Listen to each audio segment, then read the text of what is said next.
Guys, welcome to week 2. This week your movement challenge is about squats.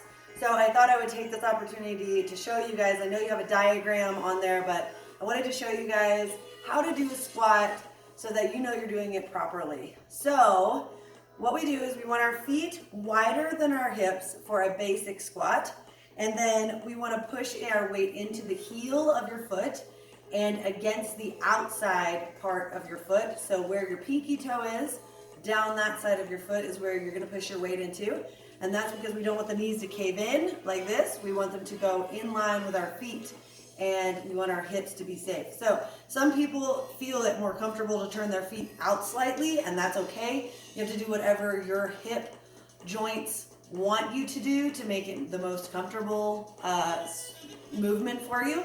So we're gonna just put our feet wider, and then we push our butt back like we're gonna sit into a chair, and then you're gonna stand up and engage your glutes. So I'm pushing into the outside of my feet and then coming up. So from the side, you can put your hands out in front of you or just like prayer hands, whatever is more comfortable for you, but you don't have to go deep. If that is the width, the depth that your hips allow you to go, that's fine. You go however deep you want. You want to try to keep your chest up and keep your core engaged. So last week we did all planks, so that's working our core muscles. So this week we're using those core muscles to keep us upright during our squat. So when you're doing your 30 squats before your meals, you don't have to go super deep. You can do it to a chair if you want to. If you want to sit in your chair and stand back up, that would be a beginner as well, beginner squat.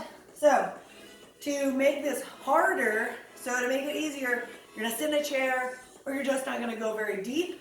To make it harder, you're going to do it with a jump or just up on your toes. So here, and then we're gonna come up on the toes.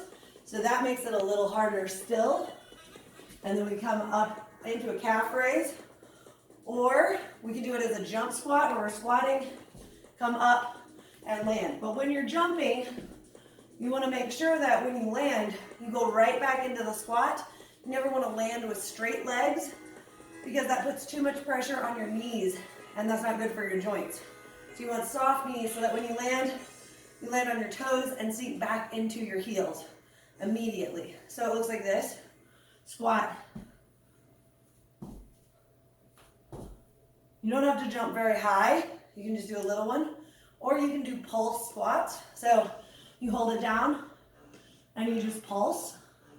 That also is going to create that burn effect in your thighs and in your glutes. And then we also have the pulse moving squat, where you're gonna squat and you can pulse it and move it side to side so that you're also working your hips a little bit more. You also have the single leg squat. So if you're balanced, you're just getting used to that balance. You put your weight in one foot and you lift the other foot off the floor, and you just squat it back. You don't have to go super deep, and you can hold on for balance if you're just starting out.